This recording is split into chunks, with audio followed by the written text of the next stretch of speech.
Hi hello guys, welcome back to our channel. ಇವತ್ತಿನ ವಿಡಿಯೋದಲ್ಲಿ ಕರ್ನಾಟಕದ ಪ್ರಮುಖ ರೈತ ಚಳುವಳಿಗಳನ್ನ ನೋಡುತ್ತಾ ಹೋಗೋಣ. ಹಾಗೆ ನಮ್ಮ ಚಾನಲ್ಗೆ ಹೊಸದಾಗಿ ಭೇಟಿಯಾಗಿದ್ದರೆ ಚಾನಲನ್ನು ಸಬ್ಸ್ಕ್ರೈಬ್ ಮಾಡಿ, ಪಕ್ಕದಲ್ಲಿರೋ ಬೆಲ್ಲೈಕನ್ನು ಪ್ರೆಸ್ ಮಾಡಿ. ಮೊದಲನೇ ರೈತ ಚಳವಳಿ ನಂಜನಗೂಡು ರೈತರ ದಂಗೆ. ನಂಜನಗೂಡು ರೈತರ ದಂಗೆ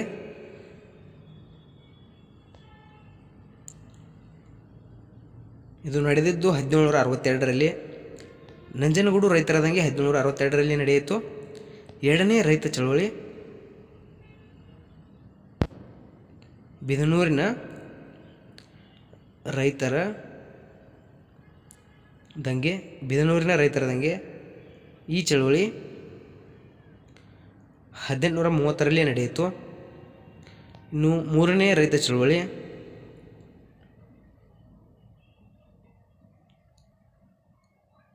ಕಾಗೋಡು ರೈತರ ಚಳವಳಿ. ಕಾಗೋಡು ರೈತರ ಚಳವಳಿಯು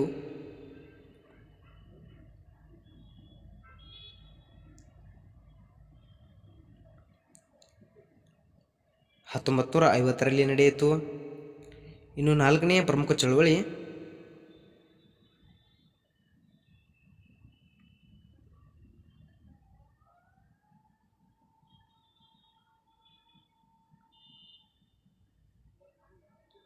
ಮೈಸೂರು ವರುಣ ನಾಲೆ ಚಳವಳಿ. ಮೈಸೂರು ವರುಣ ನಾಲೆ ಚಳವಳಿಯು ಇದು ಕೂಡ ರೈತರ ಚಳವಳಿಯಾಗಿದೆ. 1978ರಲ್ಲಿ ನಡೆಯುತ್ತೆ ಸ್ನೇಹಿತರೆ. ಇನ್ನು ಐದನೆಯ ರೈತ ಚಳವಳಿ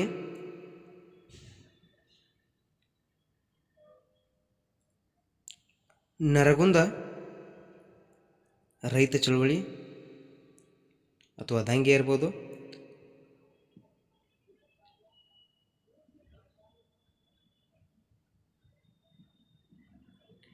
ಇದು 1980ರಲ್ಲಿ ನಡೆಯುತ್ತದೆ.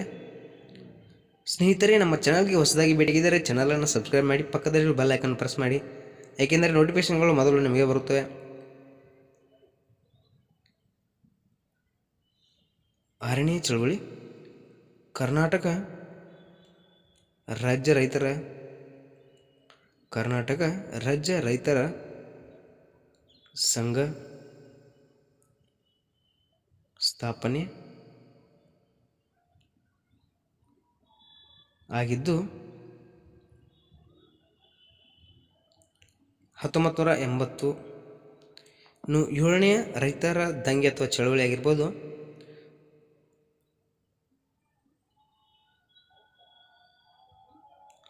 ಕರ್ನಾಟಕ ರೈತರ ಬೆಂಗಳೂರು. ಕರ್ನಾಟಕ ರೈತರ ಬೆಂಗಳೂರು ಚಳವಳಿ, ಬೆಂಗಳೂರು ಚಲೋ ಚಳವಳಿ ಜಾಥಾ ಕರಿಬೋದು ನಾವು.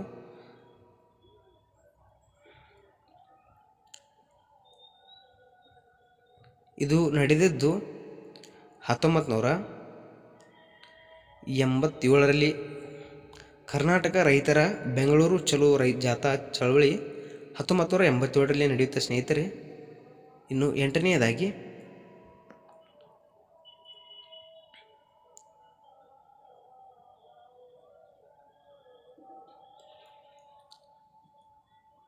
ರೈತರಿಂದ ಕನ್ನಡ ಪಕ್ಷ ಸ್ಥಾಪನೆಯಾಗಿದ್ದು 1987ರಲ್ಲಿ ಕೂಡ. ರೈತರ ಬೆಂಗಳೂರು ಚಲೋ ಜಾಥಾ ಮತ್ತು ರೈತರಿಂದ ಕನ್ನಡ ಪಕ್ಷ ಸ್ಥಾಪನೆಯಾಗಿದ್ದು ಎರಡು ಒಂದೇ ಸ್ನೇಹಿತರೆ, 1987ರಲ್ಲಿ. ಇನ್ನು ಒಂಬತ್ತನೆಯದು ಕೆಂಟುಕಿ ಫ್ರೈಡ್ ಚಿಕನ್ ಸೆಂಟರ್ ಮೇಲೆ ದಾಳಿಯಾಗಿದ್ದು ಇದು ಕೂಡ ರೈತ ಚಳವಳಿಗೆ ಕಾರಣವಾದಂತಹ ಒಂದು ದಂಗೆಯಾಗಿದೆ. 1995ರಲ್ಲಿ ನಡೆಯುತ್ತೆ ಸ್ನೇಹಿತರೆ. ಇನ್ನು ಹತ್ತನೆಯದಾಗಿ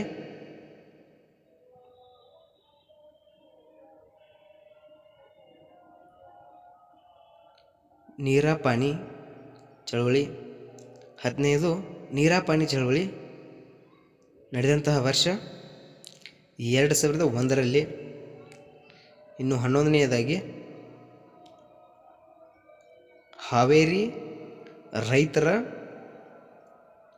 ಚಳವಳಿ ಹಾವೇರಿ ರೈತರ ಚಳವಳಿಯು ನಡೆದಂತಹ ವರ್ಷ 2008ರಲ್ಲಿ ಸ್ನೇಹಿತರೆ. ಇನ್ನು 12ನೇದಾಗಿ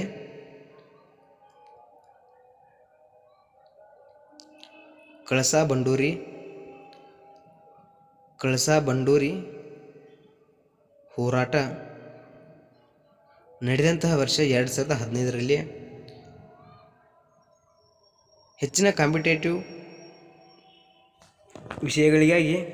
ಸ್ಪರ್ಧೆಗೆ ಬೇಕಾದಂಥ ವಿಷಯಗಳಿಗಾಗಿ ನಮ್ಮ ಚಾನಲನ್ನು ಸಬ್ಸ್ಕ್ರೈಬ್ ಮಾಡಿ, ಪಕ್ಕದಲ್ಲಿರೋ ಬೆಲ್ ಐಕಾನ್ ಪ್ರೆಸ್ ಮಾಡಿ. ಮುಂದಿನ ವಿಡಿಯೋದಲ್ಲಿ ಸಿಗೋಣ. ಧನ್ಯವಾದ.